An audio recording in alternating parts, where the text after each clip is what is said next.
एक दुख होता है जो हम कर्म भोगनाएं भोगते हैं, उसी दुख से तो छूटना है ना। ये जो गीत है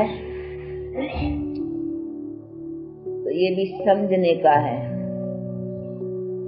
ऐसे नहीं है कि कांटों से क्या डरेंगे तो उसका मतलब है हम 5 विकार और दुख से क्या डरेंगे। नहीं, ये तो हमारा दुख भोगने का है ना। हाँ, उसी से अपने को छुड़ाने के लिए कोई कष्ट भी उठाना पड़े तो उसी कष्ट से क्या डरेंगे, समझा। जैसे गीता में भी कहा है ना कि जो अभी तुमको अमृत लगता है वो अंते जहर है, उसी जहर से तो डरना चाहिए ना। और जो अभी तुमको जहर लगता है, कठिन लगता है, वो अंते अमृत है, तो उस जहर से नहीं डरना है क्योंकि इसमें अंते सुखदायी है। समझा। पहला डिफिकल्ट लगता है, परीक्षाएं आती हैं, थोड़ा बहुत सितम सहन करने पड़ते हैं। वो तो जो भी आए हैं उन्होंने भी तो कष्ट सहन किए हैं ना। लेकिन वो कष्ट और वो जो हम अपने दुख में कष्ट भोगते हैं उसमें फर्क है ना। अभी गांधी था, गांधी को गोली लगी, हाँ भाई ये कष्ट, लेकिन ये कष्ट तो उसका नाम हो गया ना भाई देश की सेवा के लिए। तो देश की सेवा के लिए जिसमें अपनी जीवन उसने जितनी भी अपना सफलता का लिया तो कहेंगे न कि उसके सदके अगर जान भी गई या कोई सितम सहन किया तो कोई बड़ी बात नहीं। तो ये कष्ट और वो कष्ट में जो हम भोगते हैं दुख में, उसी में उसमें फर्क है ना। तो ये भी जो गीत है इनका भी अर्थ समझना है। भाई कांटों से क्या डरेंगे, तो ऐसे नहीं है कि इसमें ये तकलीफ है, इसमें ये मुसीबत, इसमें ये सितम सहन से डर कर करके हाँ हम ऐसे ही रह जाए। नहीं, इसमें तो हमको हिम्मत रखनी चाहिए। अगर इसके लिए हमको कुछ सहन भी करना पड़े तो मैदान पर आना है, क्योंकि इससे तो हमारी जीवन बनती है ना।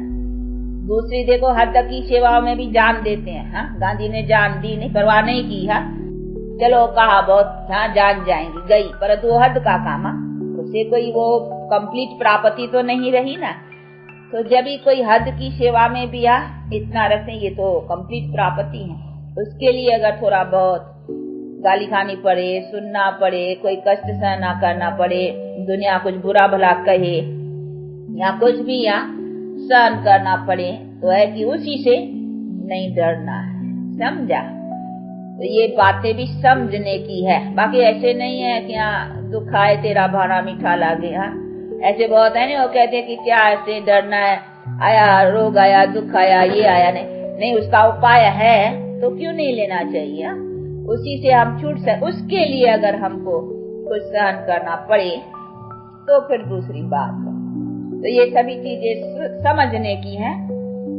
बेचारे कहीं इन्हीं बातों का ज्ञान न होने के कारण अब फिर कहीं इसी बातों में ऐसे समझ लेते हैं कि नहीं ये तो ईश्वर ने दिया है, नहीं दुख तो उसको मीठा करके भोगना चाहिए ना, फिर चाहे सुख दे चाहे दुख दे। वो है एक भक्ति मार्ग में किन्होंने फिर ये मार्ग निकला दिए ये तसल्ली देने के लिए। भाई दुख तो आया है, अभी उसको दुखी करके भोगेंगे तो दुखी होगा, इसीलिए भाई ईश्वर तुमने ये भी दुख दिया है, चलो ये भी मीठा है, तो जरा हल्का हो जाएगा, भार जरा हल्का हो जाएगा। तो वो तरीके बैठ करके टेम्पररी दिल को जरा थोड़ा तसल्ली में लाने के लिए, वो भार हल्का करने के लिए ऐसे ऐसे बैठ कर करके बनाए। पर तो ऐसे तो नहीं उसका कोई भाड़ा है, उसने कोई हमको दुख दिया है या उसने कोई हमको दुखी बनाया है जो हम उसका वो दुख समझ कर करके मीठा भोगे। नहीं, है तो हमारे कर्म की और हमारे भी उल्टे कर्मों की नतीजा है, तो उसी को तो हमको सुधारना चाहिए ना। तो ये सभी चीज यहाँ पर तो उसको सुधारने का नॉलेज नहीं है ना कि किस तरह से इसको सुधारे। तो आया है तो उसको भाड़ा मीठा करके भोगो। भाई दुखी होकर के भी भोगे, इससे तो ईश्वर का दिया हुआ, इसको भी समझे तो चला भोगने में जरा ठंडा रहेगा, नहीं वो तीखा नहीं लगेगा भोगना। तो कहेंगे ईश्वर ने दिया है बस, तो ईश्वर का दिया हुआ तो अच्छा या बुरा फिर ऐसा समझ करके बुरे को भी अच्छा समझ के चलेंगे। इसी तरीके से वो टेम्पररी अपने को थोड़ा शांति मन को लाने के लिए। तो ये हो गई अलग काल की शांति के तरीके। लेकिन बाप तो हमको बैठ कर करके कहते हैं बच्चे प्रैक्टिकल, सदा काल के लिए तुम्हारे पास शांति और सुख आवे, वो किस तरीके से आएंगे उन्हीं बातों को समझो। वो तो कहते हैं ना कि ये तो दुख मेरा थोड़ी, ये तो तेरा है, इसको तू समझ, और समझ कर करके इसी कर्म को तू मत बना जिससे तेरा दुख बनता है। तो ये बनता है 5 विकारों से, माया के संग से। अभी तो टोटली उसका संग छोड़ दे, ऐसा नहीं थोड़ा संग करो, थोड़ा छोड़ो न, टोटली एकदम हैंड्स अप, सरेंडर, माया का एकदम संग छोड़ दो, जिससे बनता ही दुख है। ऐसे नहीं माया से कुछ सुख बनता है, नहीं, उसे बनता ही दुख है। तो इसीलिए दुख का तो संग छोड़ देना चाहिए ना। इसीलिए बाप कहते हैं उनका संग ही छोड़ो, अब मेरा संग पकड़ो। तो मेरे से तो कोई ऐसा नहीं है कि थोड़ा दुख थोड़ा सुख, नहीं, मेरे से तो है ही सुख। मैं तो सदा सुख दाता हूँ ना, मुझे कहते ही वो सुख दाता। तो अभी मेरा संग पक्का।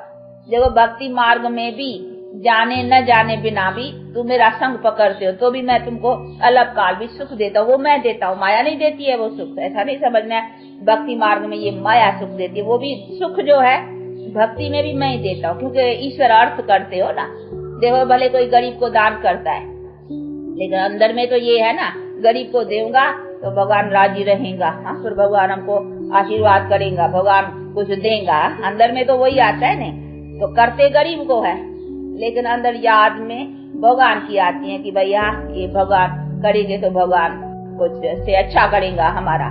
कोई गरीब रोगी की सेवा करेगा तो करेंगे तो मनुष्य की, रोगी की, परंतु अंदर में आएगा कि रोगियों की सेवा करने से भगवान, हाँ, हमारा भी कुछ न ठीक करेगा, कभी रोग नहीं देगा या कुछ हमारा भला करेगा। करेगा कौन? हाँ, परमात्मा आता है ना बुद्धि में। तो हो गया कि करते हम मनुष्य से हैं, लेकिन ईश्वर अर्थ, तो ये हो गया इसे। तो हम भी ईश्वर को इनडायरेक्ट में याद करते, डायरेक्ट करते मनुष्य से हैं, पर तो इनडायरेक्ट ईश्वर आता है। तो परमात्मा भी इनडायरेक्ट हमको रिटर्न करता है, किस मनुष्य के थ्रू। हाँ, चलो किसी के द्वारा फिर धन की प्राप्ति होगी, चलो धनवान के घर में किसको दिया तो अच्छा दूसरे जन्म में धन मिल जाएगा, ऐसा होगा, कुछ रिटर्न हो ही जाती है। दूसरे किसके रोगी का किया, गरीबों की सेवा की, ऐसे बहुत हॉस्पिटल्स खोलते हैं, बहुत देखो स्कूल खोलते हैं, विद्या का दान, तो दूसरे जन्म में क्या होगा, वो उसको बड़ी विद्या मिलेंगी, बड़ा डॉक्टर इंजीनियर बड़े को स्टेटस पालेगा। हाँ, विद्या का दान किया है ना, तो उसको दूसरे जन्म में कुछ स्टेटस अच्छी मिलेगी। धन दान किया तो कोई धनवान के घर में जन्म मिलेगा, कोई रोगियों की सेवा की है तो चलो दूसरे जन्म में जरा हेल्थ अच्छी मिलेगी। ऐसा ऐसा रिटर्न होता है, लेकिन करते तो ईश्वर अर्थ है नहीं। इनडायरेक्ट तो बुद्धि में ईश्वर आता है, पर तो करते मनुष्य के साथ में, तो फिर इनडायरेक्ट ईश्वर उसको देता है मनुष्य के थ्रू। वो भी मनुष्य के थ्रू ईश्वर को याद करते हैं, ईश्वर भी मनुष्य के थ्रू फिर उसको देता है। इसी तरह से वो तो भक्ति मार्ग चला इनडायरेक्ट वे में। अभी बाप कहते हैं डायरेक्ट, अब तो मैं आया हुआ हूँ ना डायरेक्ट, तो ये अभी तुम्हारा संबंध मेरे से डायरेक्ट है, इसीलिए अभी डायरेक्ट मेरे से तो सदा सुख की प्राप्ति करने की है।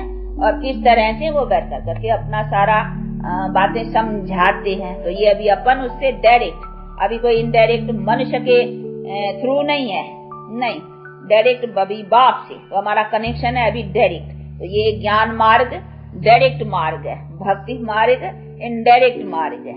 तो इनडायरेक्ट और डायरेक्ट ये भी तो समझना है, नहीं तो बाप डायरेक्ट आकर के ज्ञान भी डायरेक्ट देता है, किसके थ्रू तो मिल ही नहीं सकता है। मनुष्यों के द्वारा जो मिला उसको ज्ञान नहीं कहेंगे, इसीलिए कहते वो तो भक्ति हुई। लेकिन ज्ञान देता ही मैं हूँ ना, ज्ञान दाता ही मैं हूँ, दाता, ज्ञान सागर भी हूँ तो ज्ञान दाता भी मैं हूँ ना। ऐसे नहीं खाली ज्ञान सागर मैं हूँ, ज्ञान दाता मनुष्य है, नहीं, सागर भी मैं हूँ, अथाह ज्ञान भी मेरे पास है सब, तो दाता भी मैं हूँ। तो ये सभी चीजें समझने की है ना। ऐसे नहीं है खाली अपने लिए ज्ञान सागर हूँ, मैं अपने लिए ज्ञान रख के क्या करूंगा, मुझे कोई अज्ञान थोड़ी है जो मैं ज्ञान रखूं। चलो हम तुम्हारा सबका ज्ञान मैं अपने पास रख करके कोई फायदा तुमको दूंगा, तभी तो मेरे पास ज्ञान का भी कुछ नाम होगा। नहीं हम अपने लिए रखें, खाली जानता जाए ये चोर चोरी करता है, ये खूनी करता है, ये ऐसा करता, खाली मैं जानता रहूं तो मेरा क्या फायदा हुआ। यहाँ चोर का भी क्या फायदा हुआ, चोर भी चोरी करता ही रहे, मैं खाली जानता रहूं। मैं अंदर सबका जानता हूँ कि नहीं ये चोर है, ये खूनी है, ये करता है, ये बुरा करता है, खाली हम देखता रहूं और जानता जो, तो उसमें चोर का भी फायदा क्या हुआ और मेरा भी फायदा क्या, खाली सारा दिन हम यही सोचता रहूं।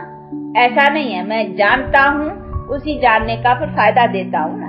फायदा देता हूँ तब तो तुम मुझे याद करते हो, गाते हो कि हे भगवान, हाँ तुम ऐसा है, तुम ऐसा मेरी महिमा करते, तो जरूर मैंने तुमको कुछ दिया है, तुम मेरे से कुछ पाया है। कभी भी कोई मनुष्य भी मनुष्य से कुछ लेते पाते हैं, तभी तो एक दो की महिमा होती है ना। भाई गांधी, भाई क्यों, उसने हमारे लिए कुछ किया, तभी तो हम उसकी महिमा करते हैं। नहीं तो उसने हमारे लिए कुछ नहीं किया होता तो हम उसको याद क्यों करते, उसका गाते क्यों, उसकी महिमा क्यों करते।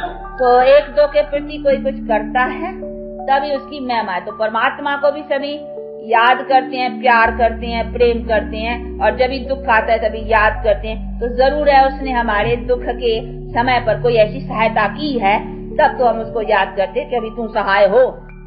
और गाते भी ऐसे हैं कि सहाय हो, तेरी अभी सहायता की जरूरत है, अभी मनुष्य का काम नहीं चलेगा, अभी मनुष्य की सहायता नहीं चल पा सकेगी, तब फिर मुझे याद करती हो। और ऐसा होता है, देखो जब सबसे दिल हट जाती है ना, फिर भगवान याद आता है। कोई से नहीं होता है, बाप से, भाई से, इधर से सब, तो फिर भगवान याद आता है, कहते देखो अभी तू ही है। सब से जब नहीं बनती है या कोई ऐसी बात होती है तो फिर भगवान याद आता है। तो उसकी माना ही है कि हमारे किसी से न प्राप्ति रही, तब फिर भगवान के द्वारा प्राप्त हुआ है, तब तो वो याद आता है ना। तो एक ही वो सहारा है। इसीलिए बाप कहते हैं कि तुमको मनुष्य के द्वारा वो चीज जो मेरे द्वारा डायरेक्ट मिलने की है वो नहीं मिल पाती, इसीलिए फिर तुम मुझे याद करते हो, फिर मैं आता हूँ। तो अभी मैं आया हुआ हूँ, अभी डायरेक्ट, तो ये अभी है डायरेक्ट। इसीलिए बाप कहते हैं अभी मैं भी देखो डायरेक्ट तुमको ये सब समझा रहा हूँ, और तुम भी मेरे से अभी संबंध, रिलेशन डायरेक्ट जोड़, और जोड़ कर करके अभी मेरे से जो कुछ डायरेक्ट प्राप्ति है वो लियो। तो अभी लेना चाहिए ना। तो ये बुद्धि में आनी चाहिए कि ये हमारा कोई मनुष्य के द्वारा नहीं है। मनुष्य के द्वारा ऐसे नहीं समझना ब्रह्मा के द्वारा हमको मिलता है, नहीं, ब्रह्मा भी उससे लेता है ना। वो तो सिर्फ ऑर्गन्स का टेम्पररी परमात्मा सहारा लेता है बोलने के लिए, बाकी सुनाते तो वो है ना। ऐसे नहीं ब्रह्मा सुनाते हैं, ब्रह्मा के थ्रू, परंतु थ्रू मीन्स है इसका ऑर्गन्स का आधार लेते हैं, लेकिन सुनाता तो वो है ना। नॉलेजफुल जो गॉड है वो सुनाता है, और उसके साथ वो ब्रह्मा भी सुनता है, उसकी भी सोल है ना ब्रह्मा की। हाँ, अब वो भी सुनती है और हम भी सुनते हैं, हम भी तो आत्माएं सुनती है ना। ये कौन सुनता है? आत्मा सुनती है। तो ये सभी चीजें बैठ करके बाप समझाते, जैसे तुम भी शरीर के द्वारा आत्माएं सुनती हैं, वैसे जिस शरीर में मैं आता हूँ उसको कान भी है ना, तो कानों से वो आत्मा सुनती है, मुख से मैं आत्मा बोलता हूँ। दो सोल है ना, दो आत्माएं हैं। तो एक ऑर्गन मैं ले लेता हूँ, परंतु किसी टाइम वो भी बोलता है, किसी टाइम मैं भी बोलता हूँ। ऐसे भी नहीं सारा समय मैं बोलता हूँ। चलो घंटा डेढ़ मुरली चलाई बाबा ने, वैसे भी नहीं है कि घंटा डेढ़ हाँ कोई बाबा नहीं बोला, हाँ शिव बाबा नहीं बोला, नहीं, कभी बीच में ब्रह्मा भी, जैसे हम आत्मा भी बोल सकती है ना। हाँ, अभी देखो ममा की आत्मा या जो भी टीचर्स हैं तो वो बोलती है ना। तो जैसे वो बोलती है वैसे ब्रह्मा भी तो बोल सकता है ना। ऐसे थोड़ी है कि बस ब्रह्मा के तन में वो ही बोलेगा। हाँ, ब्रह्मा अपना भी तो नॉलेज जो धारण किया है वो सुना सकते हैं, जैसे हम भी धारण करके सुनाते हैं। तो इसी तरह से डबल सोल सुनाती है। पर तो ये समझना है कि कौन सी पॉइंट बाबा सुनाती है, जो नई बात होगी वो सुनाएगा, क्योंकि नहीं तो वो ही सुनाएगा नहीं। हाँ, हम सुनी हुई सुना सकते हैं, तो हम सुनाएंगे सुनी हुई, भले थोड़ा अपना विचार सागर मथन भी करेंगे, कुछ ढंग से सुनाएंगे भाई दूसरों को जैसे इतना फर्क, लेकिन बातें तो उसके द्वारा मिली ना, जानकारी तो उसके द्वारा। भाई ये परमात्मा सर्वव्यापी नहीं है, जैसे ये नई बात है, ये जानकारी कहाँ से मिली? परमात्मा से। ये थोड़ी हम जानते थे। हाँ, अभी बाकी समझाना है कि परमात्मा सर्वव्यापी नहीं है। हाँ, उसमें फिर विचार सागर मथन हम कर सकते हैं कि अच्छा भाई ये आदमी को कैसे समझाएं, इसके बुद्धि में परमात्मा सर्वव्यापी है, इसको ऐसा बैठा हुआ है, इसका ये कैसे निकालें। तो उसकी तरकीब हम विचार सागर मथन कर करके अपने विचार से सुना सकते हैं, ऐसा हो सकता है। लेकिन ये परमात्मा सर्वव्यापी हमें तो नहीं पता था। हाँ? ये तो उसने बतलाया ना। इसी तरह से जो नई बात है, नई पॉइंट है, बाबा देगा। कभी तरकीब भी नहीं समझाएगा, कभी नई बात भी देगा, कभी हम भी तरकीब निकालते हैं, कभी ये तो होता है। तो ब्रह्मा में भी ब्रह्मा की सोच और फिर बाबा की या शिव बाबा की सोच, तो दो है ना, तो कभी वो भी सुनाते हैं एक पॉइंट वो सुनाएगा तो दूसरी पॉइंट वो भी सुना लेगा, वो भी कम थोड़ी है, वो सुनाएगा। तो ये सभी होता है, परंतु ये ऐसी बात है जो देखने से समझ में नहीं आएगी। आप सुनेंगे बाबा के मुख से बोली तो ऐसे समझ में नहीं आएगा कि ये शिव बाबा बोलता है या ये ब्रह्मा बाबा बोलता है, कौन बोलता है। परंतु हाँ, ये नॉलेज से, बुद्धि से समझा जा सकता है। कोई देखने में कुछ नहीं आएगा, कहीं आते नहीं मानना है, नहीं वो समझते शायद दिखाई पड़ेगा अभी शिव बाबा बोलता है या ब्रह्मा बोलता है, या वो देखने लग पड़ते हैं ऐसे। परंतु वो देखने की तो कोई चीज नहीं है ना जो दिखाई पड़ेगा, नहीं, ये बुद्धि से समझने की बात है। हम परमात्मा को भी देखने से नहीं समझते हैं, बुद्धि से समझते हैं, जान करके, नॉलेज से, ज्ञान से। अगर ज्ञान नहीं है, बतलाए ना, इस चीज का हमको ज्ञान नहीं है तो हम भले कितना भी देखें इसको, लेकिन हमको नॉलेज नहीं है ये काहे के लिए चीज है। हाँ, तो क्या करेंगे वो। हाँ, कोई गांव वाले है बेचारे, कभी उन्होंने ये देखा ही नहीं है। हाँ, तो गाँव वाले हो जिन्होंने कभी ये टेप मशीन और ये न देखी, उसके आगे जाकर के ये रखो, वो कहेगा पता नहीं ये क्या है। हाँ, पता ही नहीं होगा ना, तो उसको थोड़ी वैल्यू होगा इसका। हाँ, इसी तरह से जो पहले नॉलेज चाहिए ना कि भाई इसका क्या है, इसकी वैल्यू क्या है, इससे क्या काम होता है, इससे क्या, तो उसका कद्र रहेगा, उसका पता रहेगा। तो इसी तरह से पहले ज्ञान, तो हमको भी परमात्मा ज्ञान से जाना जाता है, वो अपना परिचय देता है कि मैं क्या हूँ, कैसा हूँ, तभी। लेकिन देखें ऐसे तो बहुत आत्मा के, परमात्मा के साक्षात्कार तो भक्ति मार्ग में भी करते हैं, फिर क्या हुआ। तो साक्षात्कार से सिर्फ काम नहीं चलता, उसका ज्ञान चाहिए ना। इसी तरह से बाप कहते हैं कि हाँ, ये भी बातें ज्ञान से जानी जाती हैं। कोई देखने से पता नहीं लगता है, लेकिन बुद्धि से समझा जाते हैं कि ये बात हाँ ऐसा लगती है ये शिव बाबा का बोल रहा है, ये ब्रह्मा का है, समझी जा सकती है। तो ये सभी चीजें बहुत समझने की हैं और समझ कर करके और फिर धारण करने की है। तो अभी बैठ कर करके बाप समझाते हैं कि अभी मेरा डायरेक्ट है तुमसे रिलेशन, संबंध। अभी मैं डायरेक्ट सुनाता हूँ और तुम भी मेरे से डायरेक्ट रखो। अभी किसके थ्रू तो नहीं ना, मनुष्य के, अब डायरेक्ट। इसीलिए हमारा लेना देना डायरेक्ट उसके साथ है। जो हम करते हैं अभी उनके साथ में करते हैं, तन से, मन से, धन से, अभी उनके साथ करते हैं। नहीं तो उनके साथ करते हैं, तो उनके द्वारा डायरेक्ट करने में फायदा है। इनडायरेक्ट में भी हमको कुछ न कुछ फायदा मिल ही जाता था, अभी तो डायरेक्ट करते हैं तो उसका और इंटरेस्ट ज्यादा मिलेगा ना। एक का 10 गुना, 100 गुना, 1000 गुना ज्यादा मिलेगा, क्योंकि डायरेक्ट उसका हम संबंध जोड़ करके उसके साथ सौदा डायरेक्ट करते हैं। तो अभी हम सौदा डायरेक्ट करते हैं, एक्सचेंज करते हैं। और बाप कहते हैं बच्चे पुराने दियो और नए लियो, एक्सचेंज, सब एक्सचेंज, बॉडी एक्सचेंज, आत्मा भी इम्प्यूरिफाइड से प्यूरिफाइड, सब एक्सचेंज। उससे हमको सब सारा संसार एक्सचेंज में मिलता है। तो अभी उसकी एक्सचेंज में लेना। देखो वो तो बड़ा धनी कहो क्या कहो, उसको धनी भी क्यों कहे, उसके पास तो सब अथा है ना, इसीलिए उसके पास सब उसी से हम लेते हैं तो हम कितने भरपूर हो जाते हैं। इसीलिए कहते हैं झोली, और झोली भरते हैं ना कि भगवान दियो, परंतु इसी झोली में नहीं। ये हमारा ये झोला है ना, बुद्धि झोला है, उसमें नॉलेज भरते हैं, उसी से फिर हम आत्मा सदा प्रालब्ध सुख की लेते हैं। तो आत्मा का झोला ये नहीं है, ये तो शरीर का झोला है। आत्मा का झोला बुद्धि है, जिस बुद्धि में हम ये सब भरते हैं, जो संस्कार भर के जाते हैं, वो फिर हम संस्कारों की प्रालब्ध लेते हैं।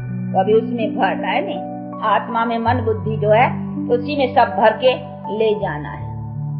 तो आत्मा में कैसे भरा जाता है वो बैठ कर करके बाप अभी इतनी छोटी सी आत्मा में देखो कितना सब 84 जन्मों का पाठ और कितना ये सब है, तो छोटा सी वो देखो कहते हैं नहीं एटॉमिक बॉम्ब से, वो कहते हैं जरी कण, ये है क्या, इतनी चीज बिल्कुल छोटी, लेकिन पावर देखो उसकी कितनी है। जैसे इतनी छोटी की वो पावर है, वैसे ये भी आत्मा इतनी छोटी की बड़ी पावर है। इसमें कितना पाठ, कितना जन्मों का ये सब चलता है। तो बाप बैठ कर करके अभी समझाते हैं कि बच्चे ये अभी आकर करके तुम्हारा लास्ट जन्म का हिसाब रहा है, अभी इसमें फिर तुम्हारा सारा जन्मों का अभी फिर नया खाता भरता है। वो कैसे भरता है फिर अभी नया खाता को बैठ कर करके बाप दिखलाते हैं कि कैसे भरो। भरो तो ऐसा भरो जिसमें तुम सदा सुख पाते चलो। तो अभी फिर अपने को नया भरने का है। तो अभी ये सब अपने को एक्सचेंज कर करके पुराना एक्सचेंज और नया लेना है। कभी एक्सचेंज सौदा है नहीं। हाँ, वो एक्सचेंज सौदे करते हैं नहीं बहुत। हाँ, पुराने बर्तन लेते हैं, नए देते हैं, कहीं एक्सचेंज सौदे होते हैं ना, तो ये भी एक्सचेंज सौदा है। इसीलिए कहते ये दे सैत सभी संबंध, जो भी कुछ है ये पुराना मुझे दियो, मैं तुमको दे, और दे सैत सभी संबंध सब नया दूंगा।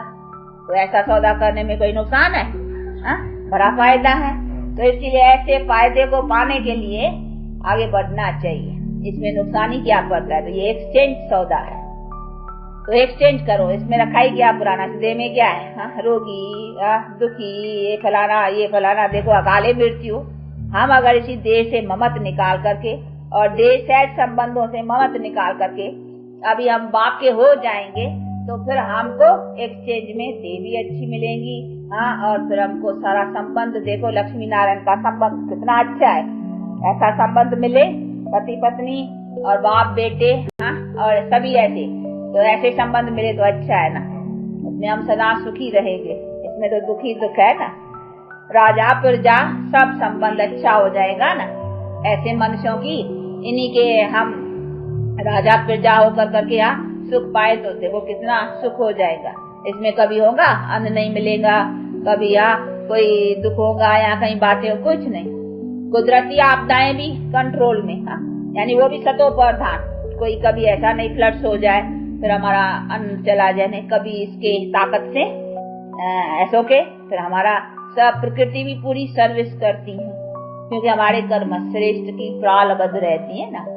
तो इसीलिए बाप कहते हैं, तो देखो तुमका तुम्हारे सब संबंध कितना अच्छा बनाता हूँ, सब सुख है तुमको, कोई लड़ाई नहीं, कोई झगड़े नहीं, कोई अशांति नहीं, कोई दुख नहीं है। तो कोई दुख न हो तो ये अच्छा है ना। ऐसे नहीं थोड़ा सुख हो फिर दुख हो, फिर सुख हो, ऐसी नहीं, फिर उसमें तो सुख लगता ही नहीं है ना। धन होगा फिर कोई शरीर का रोग होगा तो सुख लगेगा थोड़े ही। धन होते फिर दुखी।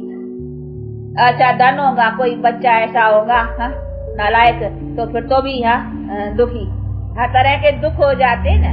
तो बाप कहते हैं बच्चे, तो मैं तो अभी तुमको सब कंप्लीट देता हूँ, जिसमें तुम सदा सुखी रहो, कोई भी दुख की नहीं, कोई चिंता नहीं, कोई फिक्रात नहीं। मरूंगा, कुछ करके जाऊं या ये करूं या अपना दीवा जगाऊं या अपना कुछ करूं, ये भी चिंता नहीं, क्योंकि कर्म श्रेष्ठ की जन्म जन्मांतर की प्रालबद्ध है। उसमें ये भी नहीं कि हमको कुछ करके जाऊं।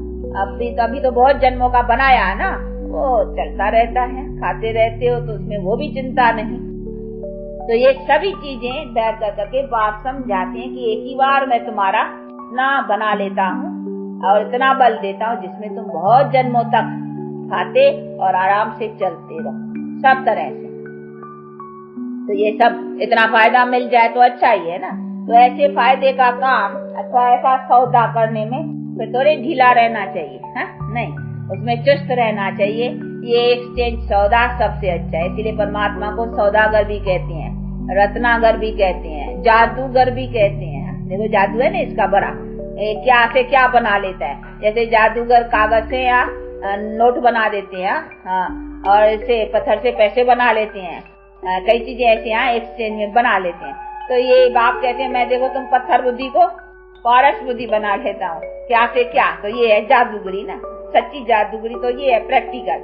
वो तो टेम्पररी, और उसे क्या है, अगर ऐसे हो, ऐसे कोई साहूकार बने कागज से पैसा बना लेवे तो फिर गवर्नमेंट तो उसको अच्छा फायदा रखेगा। सबको कहे जादूगरों को इकट्ठा कर देवे और कह देवे कि हमारे यहाँ पैसा बना के दियो, काम चलता है। परंतु ऐसा तो नहीं चलता ना। तो ये सभी चीजें बैठ कर करके बाप अच्छी तरह से समझाते हैं कि बच्चे ये प्रैक्टिकल तुम्हारा जो बनता है वो सदा सुख पाने की चीज। तो अभी सदा सुख पाने की जो चीज मिली है उसको लेकर कर करके और बाप से अपना सदा सुख प्राप्त करना है। तो ऐसे पुरुषार्थ में लगे रहो, इसमें कोई भी सुस्ती नहीं, कोई गफलत नहीं, कोई ठंडा पुरुषार्थ नहीं, तेज पुरुषार्थ। ये रफ्तार तेज चलनी चाहिए, ये अपना ध्यान रखना चाहिए। और अपने में कोई खामी हो, क्रोध की, लोभ की, मोह की, काम की, जो भी खामी हो, खामी समझते हो नहीं, जो भी अपने में बुराइयां हो वो बुराइयां निकालनी चाहिए, अपने में रखनी नहीं चाहिए। अगर कुछ वीकनेस हो, नहीं निकल पा सकती है तो फिर उसका श्री मत लेनी चाहिए।